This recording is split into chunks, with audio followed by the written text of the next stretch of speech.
Welcome to the crash course.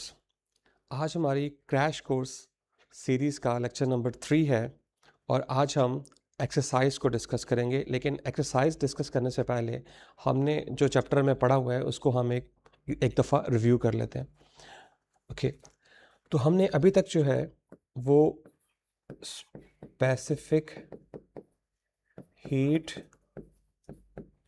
Capacity के बारे में पढ़ लिया है और हमें इस बात का पता है कि स्पेसिफिक हीट कैपेसिटी जो है हीट रिक्वायर्ड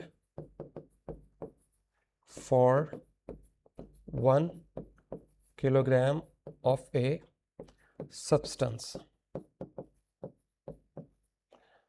ओके, इसी तरह से हमने हीट कैपेसिटी के बारे में भी पढ़ लिया है।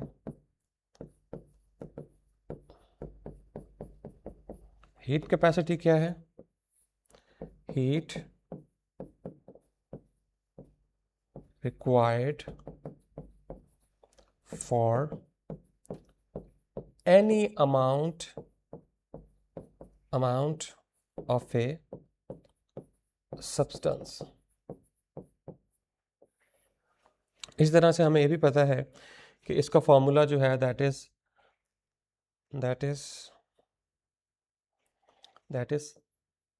Delta Q equals M C delta T. इसमें ये जो हमारा सी कांस्टेंट है that is specific heat capacity. इसी तरह से हम जो है वो हीट कैपेसिटी का फार्मूला भी लिख सकते हैं। हीट कैपेसिटी जो है that is equals to mass of any substance multiply by specific heat capacity. Okay, तो अभी तक हमने ये पढ़ा है। इसके अलावा हमने मोड्स पढ़े हैं। मोड्स कौन से? Modes of heat transfer. और हमें इस बात का पता है कि ये मोड जो हैं, इनमें से पहला मोड जो है दैट इज कंडक्शन। ओके, इसी तरह से दूसरा मोड जो है वो हमारे पास है कन्विक्शन। और तीसरा मोड जो हमने पढ़ रखा है दैट इज रेडिएशन।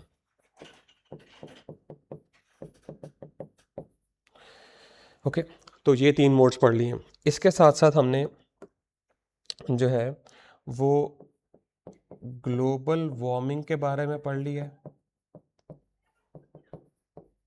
और इसके साथ साथ हमने ग्रीन हाउस इफ़ेक्ट के बारे में पढ़ लिया। तो ये हमारे चैप्टर की समरी है, जो इसके मेन टॉपिक्स हैं जिसके बारे में हमने डिटेल से स्टडी कर लिया।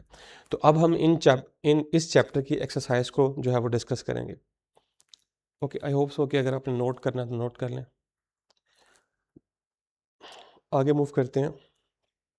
Yes, MCQs number 1।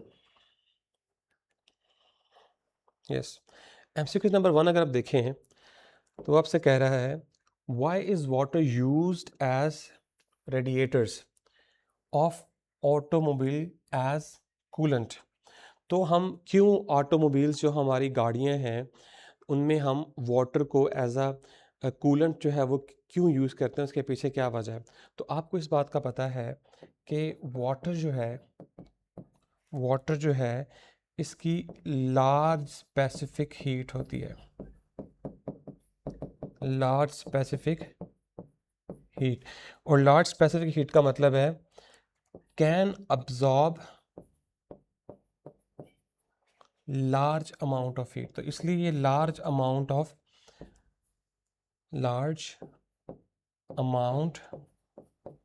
Of heat. तो इसलिए क्या करता है कि जो हमारा इंजन होता है, जो उसमें हीट प्रोड्यूस हो रही होती है, जो डिसिपेटेड एनर्जी होती है, उसको ये क्या करता है? अब्जॉर्ब करता है। और जो रेडिएटर है उसको ये क्या करता है कि उस तक लेके जाता है, और वहाँ पे क्या होता है कि एक फ़ैन लगा होता है और वो हीट को एक्सपेल कर देता है। तो हम इससे जो है वो हीट को क्या करते हैं? मूव करवाते हैं इंजन से। क्या हो सकता है? इट इज़ ईज़िली अवेलेबल तो है, लेकिन ये इसका मकसद नहीं है। It is a low cost और फ्री। तो लो कॉस्ट भी है, लेकिन यहाँ पे इसका ये मकसद नहीं है।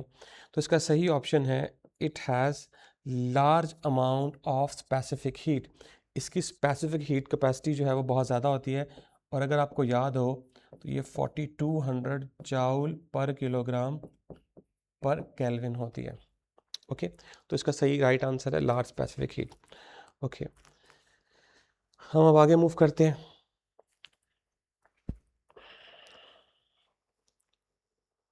Okay, which of the following situation is the best example of conduction? जी, कंडक्शन के बारे में हमने पढ़ा था कि दो तरह से इसमें जो है वो हीट ट्रांसफर होती है, bye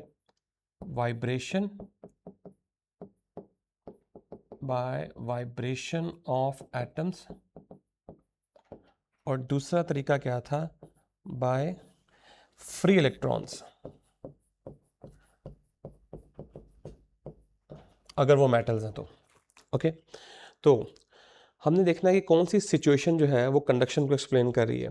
a metal spoon becomes hot when place in a boiling water, ये warm air rising near a heater. तो ये जो एयर राइजिंग है ये कन्विक्शन होती है, अगर आपको याद होगा तो ये जो वार्म एयर राइज अप होती है। Okay, sunlight warming the surface of the sun, तो ये सनलाइट जो है ये मोड ऑफ रेडिएशन जो है that is mode of transfer of heat, radiation. A microwave oven heating food, तो माइक्रोवेव जो है इट्ससेल्फ एक रेडिएशन है।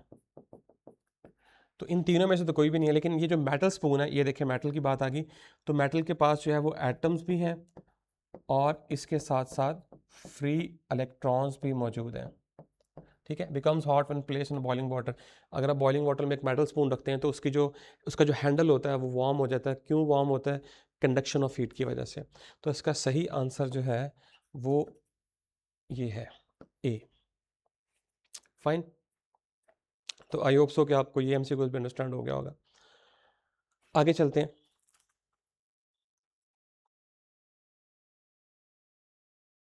Okay, now which combination of heat transfer methods, जी किस कम्बिनेशन, जो हीट ट्रांसफर मेथड का कम्बिनेशन है वुड बी डोमिनेंट, डोमिनेंट होगा मतलब ज़्यादा होगा, when you place your hand near but not touching a fire. तो कौन सा ऐसा मेथड जो है या कम्बिनेशन ऑफ हीट ट्रांसफ़र जो है वो डोमिनेंट होगा जब आपके पास लेट से जो है वो आपने जो है वो फायर यहाँ पे बर्न की हुई है ऐसे, ठीक है, लेट से आपने ये जो है कोई फायर जो है वो आप क्या कर रहे हैं, बर्न कर रहे हैं। ओके, तो अगर ये आपके पास फायर है तो आपने इसके सामने जो है वो अपना हैंड जो है वो क्या रखा हुआ है ऐसे।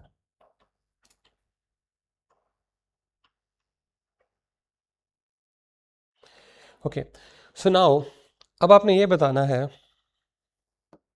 कौन सा मेथड जो है वो डोमिनेंट होगा जिसके थ्रू आपका हाथ जो है वो क्या हो जाएगा, हीट अप हो जाएगा।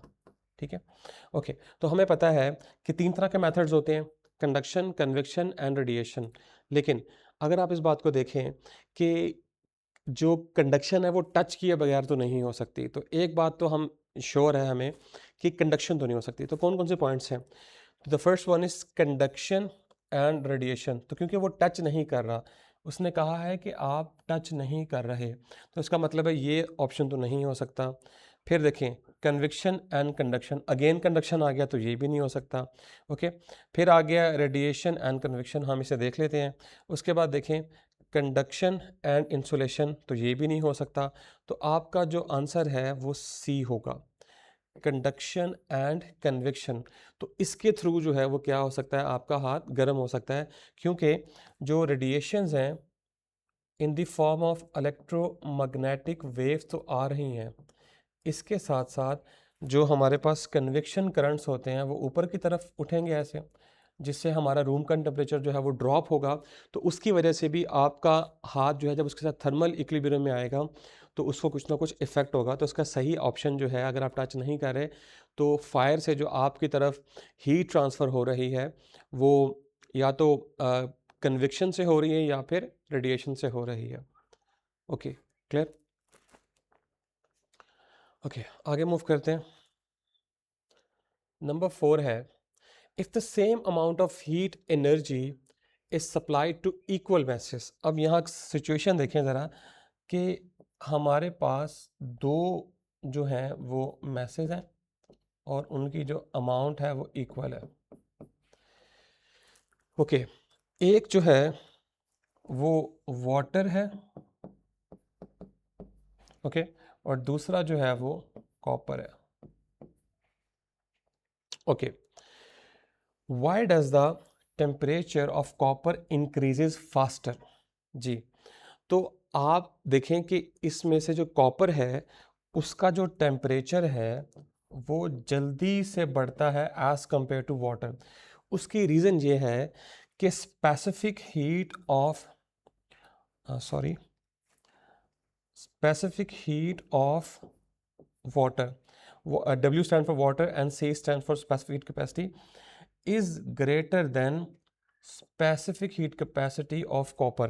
अब चूंकि कॉपर की स्पेसिफिक हीट कैपेसिटी वाटर से कम है तो इसलिए ये थोड़ी सी अमाउंट ऑफ हीट से भी क्या होगा, इसका 1 डिग्री सेल्सियस जो है वो जल्दी राइज हो जाएगा।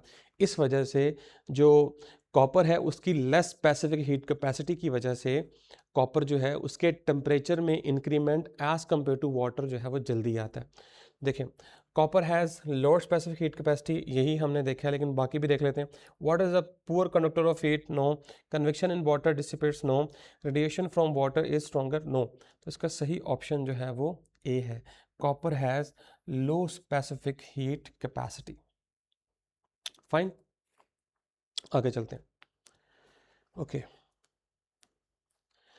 Okay, the transfer of heat, okay, the transfer of heat that take place because of density difference।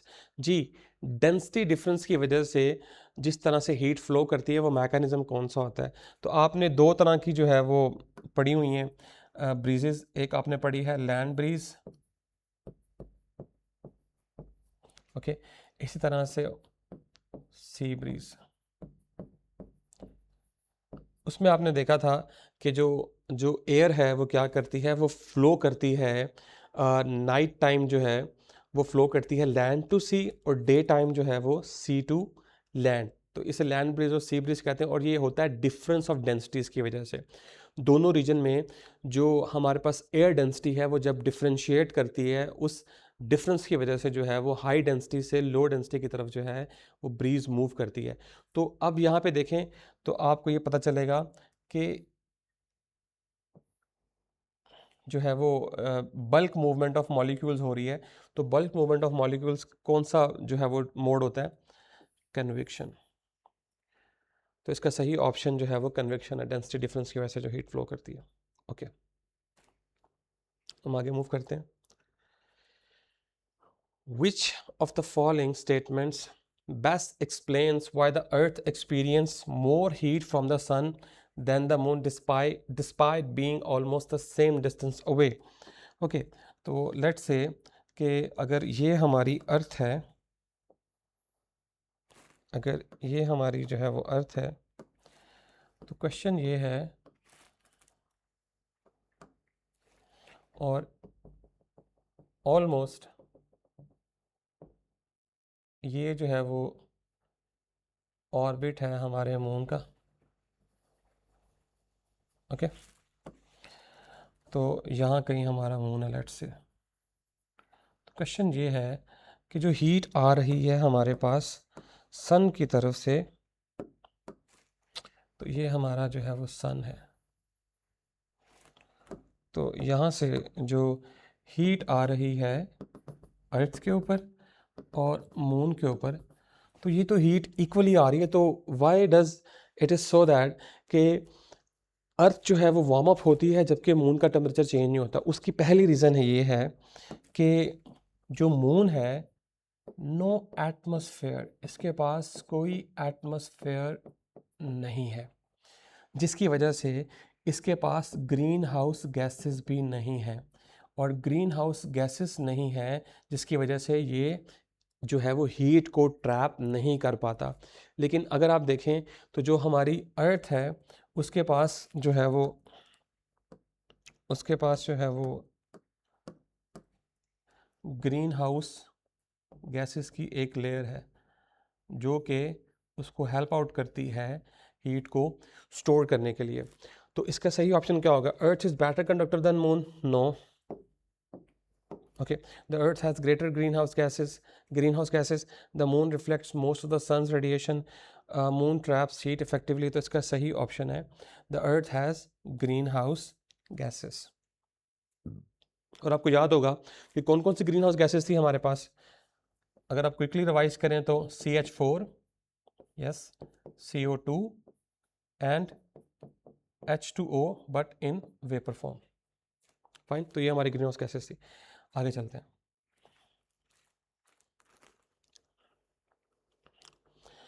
Okay, so MCQ number 6 है, dull black color on the surface is the best absorber of radiation. Which of the following is the best radiator? Okay, तो डल black surface जो है, हमने colours के बारे में पढ़ा था, हम दोबारा रिवाइज कर लेते हैं।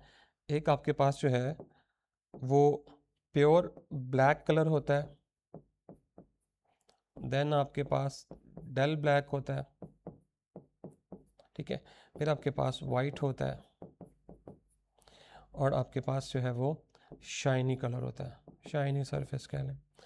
तो आपको पता है कि ये जो ब्लैक और डल ब्लैक हैं, ये good absorber as well as good emitter होते हैं।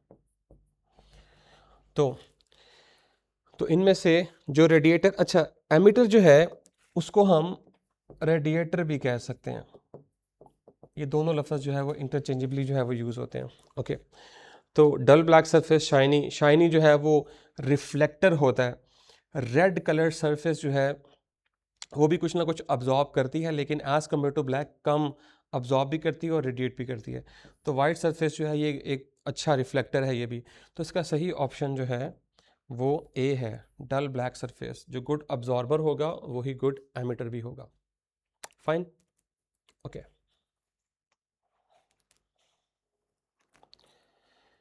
How does the MCQ number 7 है, okay, how does the enhanced green house effect contribute to global warming? जी, ग्रीन हाउस जो हमारे पास इफेक्ट है, अगर आपको याद हो हमने कल पढ़ा था कि वो एवरेज टेम्परेचर को इंक्रीज करता है, एवरेज टेम्परेचर ऑफ अर्थ, ठीक है, जिससे जो है वो ग्लोबल वार्मिंग होती है। तो it's increase the ability to reflect solar radiation? No, ये बिल्कुल भी अलाउ नहीं करता रिफ्लेक्ट को, बल्कि ये ट्रैप करता है।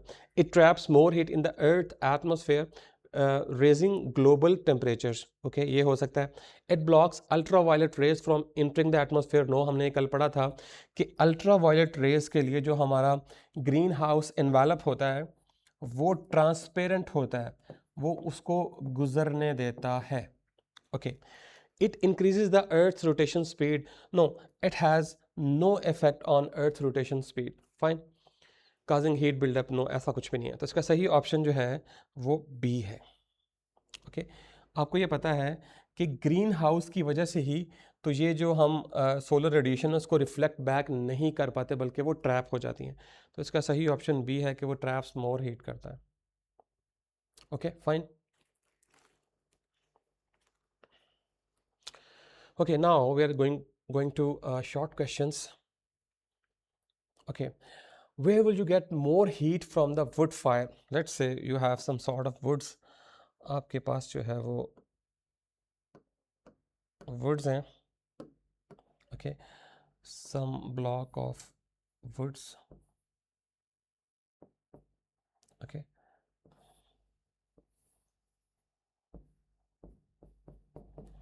okay, now you know that. Okay, जो है वो आग जो है वो आपने जलाई हुई है वुड्स के ऊपर।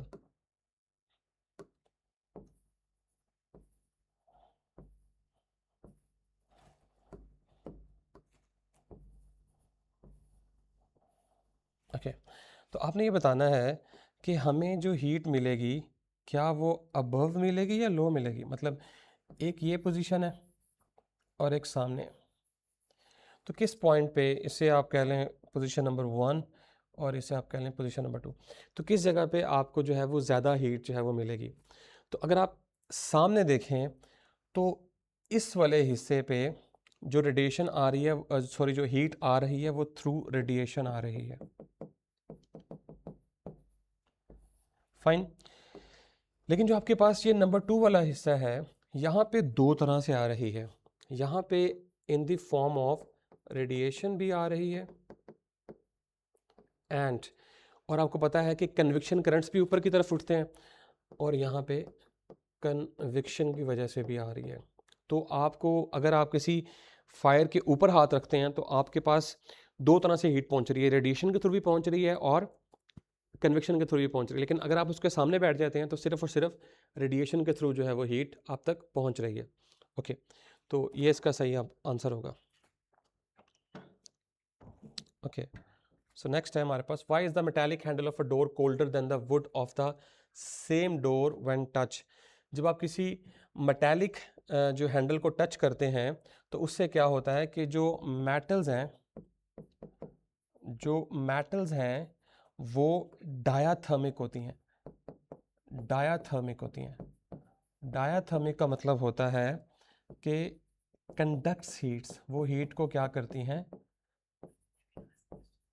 कंडक्ट करती हैं।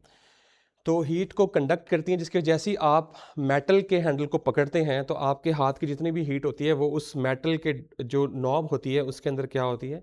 ट्रांसफ़र हो जाती है, वो फ्लो कर जाती है, जिसकी वजह से आपका हाथ जो है वो ठंड महसूस करता है।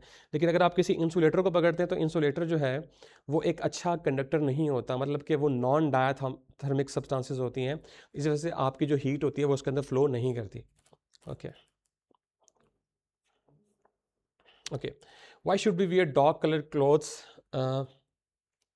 Okay, dark colour clothes, so dark colour clothes जो हैं वो गुड अब्जॉर्बर भी होते हैं एंड गुड एमिटर भी होते हैं। Fine. In winter and white colour clothes, okay, so ये जो वाइट कलर क्लॉथ्स होते हैं आपके पास, ये गुड रिफ्लेक्टर होते हैं। ये लाइट को क्या करते हैं या हीट को क्या करते हैं? रिफ्लेक्ट करते हैं, जिसकी वजह से हम विंटर में प्रेफर करते हैं कि हम एक ऐसे कलर्ड क्लॉथ्स पहने जो कि अब्जॉर्ब करें, हीट को अब्जॉर्ब करें। लेकिन गर्मियों में हम ये प्रेफर करते हैं कि हम लाइट कलर्स पहने। लाइट कलर्स की वजह से क्या होता है कि वो इसको, जो हीट होती है उसको रिफ्लेक्ट करते हैं, और ताकि हमारा टेम्परेचर जो है वो नॉर्मल रहे। ओके ओके, तो अब जो है हमारा एक न्यूमेरिकल है, और न्यूमेरिकल जो है उसको समझ लेते हैं। कि सबसे पहले हमारे पास 200 ग्राम पीस ऑफ अननोन सॉलिड, हमारे पास एक सॉलिड है, उसका जो मैस है हमारे पास वो 200 ग्राम है। तो हम इसे कन्वर्ट कर लेते हैं किलोग्राम में। अगर आप इसे 1000 से डिवाइड करेंगे तो ये हो जाएगा 0.2 किलोग्राम। ओके, एक अननोन सॉलिड है, सिलेंडर है, is heated to 110 degree Celsius. उसका जो टेम्परेचर है, temperature of solid that is 110 degree Celsius. Then place into a calorimeter. So calorimeter जो है वो एक ऐसी डिवाइस है, एक ऐसी डिवाइस है जो कि स्पेसिफिक हीट कैपेसिटी को जो है वो फाइंड आउट करने के लिए, हीट कैपेसिटी को फाइंड आउट करने के लिए यूज़ की जाती है। और अगर आपने कैलोरीमीटर कभी नहीं देखा तो ये बेसिकली एक बीकर होता है, उसमें एक थर्मामीटर होता है और उसके अंदर वाटर होता है। तो इस कंस्ट्रक्शन को जो है वो हम कैलोरीमीटर कहते हैं। साथ जो है वो हमारे पास बर्नर होता है यहाँ पे, ठीक है। ओके, और calorimeter containing 200 gram of water. So mass of water is 200 ग्राम, तो ये हो जाएगा 0.2 किलोग्राम अगर हम किलोग्राम में कन्वर्ट करें एट 20 डिग्री सेल्सियस। तो टेम्परेचर जो है वो हमारे पास वाटर का है 20 degree Celsius. Okay okay, the calorimeter has a mass of 60 ग्राम। तो जो हमारे पास कैलोरीमीटर है, कैलोरीमीटर का जो मास है हमारे पास वो कितना है हमारे पास 60 ग्राम। तो 60 ग्राम को अगर हम कन्वर्ट करें किलोग्राम में तो 0.60 kilogram. Okay, and specific heat capacity कितनी है इसकी, कैलोरी मीटर की जो स्पेसिफिक हीट कैपेसिटी है दैट इज़ 0.9 जाउल पर किलोग्राम पर डिग्री सेल्सियस। तो आपने क्या करना है कि आपने इसे जो है वो किलोग्राम में कन्वर्ट करना है। तो आप इसे 1000 से डिवाइड करेंगे तो ये बनेगा 900 जाउल पर किलोग्राम पर डिग्री सेल्सियस। ठीक है, अगर आप इसे 1000 से डिवाइड करेंगे तो ये जो ग्राम में वैल्यू है ये जो है आपके पास किलोग्राम में कन्वर्ट हो जाएगी। ओके, तो हमने इसे जो है वो किलोग्राम में कन्वर्ट कर दिया। Okay, the final temperature of the system, जो फाइनल टेम्परेचर है सिस्टम का टी दैट इज वो कितना है हमारे पास 35 degree Celsius combine solid water and calorimeter. यानी कि जब आपने इसमें वो सॉलिड सिलेंडर डाल दिया था उसके बाद जो थर्मल इक्विलिब्रियम स्टैब्लिश हुई है उसका जो टेम्परेचर है दैट इज़ 35 डिग्री सेल्सियस, तीनों चीज़ों का। ओके, तो टेम्परेचर हमारे पास है 35 डिग्री सेल्सियस। तो ये जो है वो हमारे बेसिकली डेटा है उसका न्यूमेरिकल का। तो इसको नोट कर लें आप लोग, हम आगे फिर सोल्यूशन की तरफ चलते हैं। ओके, तो हम अब आगे मूव करते हैं। तो हमें इस बात का पता है हम सॉल्व कैसे करेंगे इसे। ओके, तो हम इसे सॉल्व करेंगे heat lost by solid equals heat gain by water plus heat gained by calorimeter. Okay, तो हमें जो है वो पता है formula delta Q equals M C delta T. अब बच्चे जो हैं वो इस टेम्परेचर को लेके बहुत परेशान होते हैं।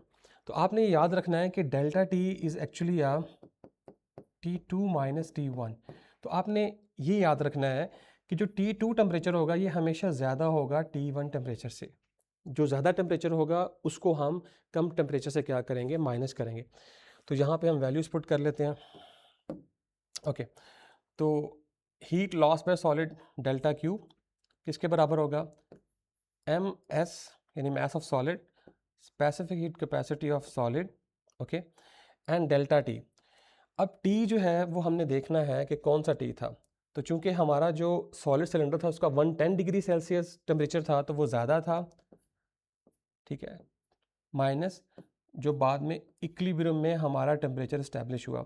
तो इन दोनों को आपने यहाँ पे माइनस करना है। ओके, इसी तरह से आप heat gain by water, M mass of water, specific heat capacity of water. अब यहाँ देखें तो जो आपका फाइनल टेम्परेचर है, जो फाइनल टेम्परेचर जो सॉरी इसका वाटर का टेम्परेचर था वो 20 डिग्री सेल्सियस था, लेकिन जो फाइनल टेम्परेचर था वो 35 डिग्री सेल्सियस था। तो अब यहाँ पे आप जो आपका ज़्यादा टेम्परेचर 35 डिग्री सेल्सियस था उसको आप माइनस करेंगे टेम्परेचर ऑफ वाटर। इसी तरह से plus M C mass of calorimeter and specific heat capacity of calorimeter, and इसका मैथ चूँकि वाटर और कैलोरीमीटर स्टार्टिंग से ही इक्विलिब्रियम में थे, मतलब दोनों का टेम्परेचर सेम था। अगर 20 डिग्री सेल्सियस वाटर का था तो कैलोरीमीटर का भी 20 डिग्री सेल्सियस था, लेकिन जो फाइनल टेम्परेचर है वो 35 डिग्री सेल्सियस है। तो हम फाइनल में से यानी ज़्यादा में से क्या करेंगे, कैलोरीमीटर के टेम्परेचर को माइनस करेंगे। तो हमने इस जो था वो न्यूमेरिकल में करना क्या था, वो हमने स्पेसिफिक हीट कैपेसिटी जो थी वो फाइंड आउट करनी थी। ओके, तो आप जब इसको सॉल्व करेंगे तो आपके पास 894 जो है वो जाउल पर किलोग्राम पर केल्विन जो है या पर डिग्री सेल्सियस कह लें क्योंकि आपने पर डिग्री सेल्सियस लिखा हुआ है। तो आप वो क्या करेंगे,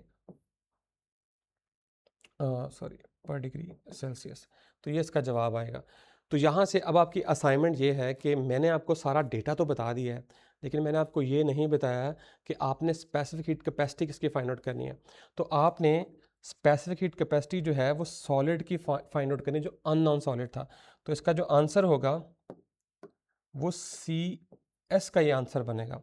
तो ये आप किस तरह फाइंड आउट करेंगे कि आप सी एस को यहाँ रखेंगे, बाकी सारी क्वांटिटीज़ को आप दूसरी तरफ ले जाएंगे, तो आप ये आंसर जो है वो क्या कर सकते हैं, फाइंड आउट कर सकते हैं। तो ये आगे आपकी असाइनमेंट है।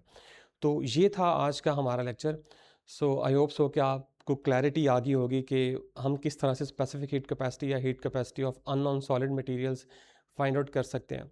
So this is all from my side. This is Zainul Abidin signing off.